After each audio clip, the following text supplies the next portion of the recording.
مدل کسری است. ام رو کار میکنیم. ببینید در یک طرف چپ کسر است و در طرف راست یک بوتون و بعد کسری است. پیش از سوال کار کردن بیاین طرف راست رو هم پیوست کنیم. یعنی یک جمع x تقسیم 3 رو پیوست میکنیم. برای پیوست کردن با یک هم مخرج باید کنیم. مخرج عمومی چند در اینجا طرف راست 3 میکنیم و این چی میشود؟ 3 تقسیم 3 جمع x تقسیم 3 برابر میشود به 3 جمع x تقسیم 3. این طرفی راست، یعنی از جهت کسری. بیاین سوال رو با یک بار اگر نویسیم چقدر میشود؟ 3x جمع 5 تقسیم خطی راست رو بریم تقسیم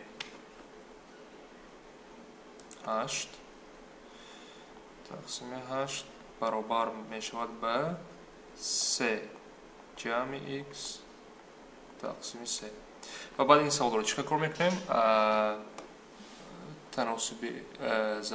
تناسب، یعنی صورت رو با این مخرج رو با این صورت ضرب میکنیم. بیاین ضرب کنیم چی میشود؟ در اینجا دقت کنیم در صورت دو ifade است. وقتی با 3 ضرب هر دوش رو با 3 باید ضرب کنیم، یعنی قدم به قدم نویسم. اگر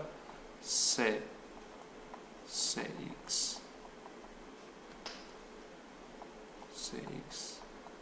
جمع 5 برابر میشود به 8 3 جمع x و از اینجا قوس رو اگر کشیم چی میشود؟ 9x جمع 15 برابر میشود به 24 جمع 8x. بعد x ها رو به یک طرف، عدد ها رو به دیگر طرف جمع کنیم. 9x در طرف چپ میماند، 8x رو میبریم مینوس 8x میشود برابر به 24 در طرف راست میماند. 15 به طرف راست میره مینوس 15 و از اینجا چی میشود؟ x برابری این طرف برابری 9 میشود و از اینجا x رو میبریم x برابری 9 میشود. یعنی سنجش هم اگر خواهید گذرانده میتونین، اگر 9 رو من با یک کمونم چی میشود؟ سنجش اگر کنیم 3 ضرب 9 جمع 5 تقسیم 8 27 جمع 5 32 است. 32 تقسیم 8 چند میشود؟ 4.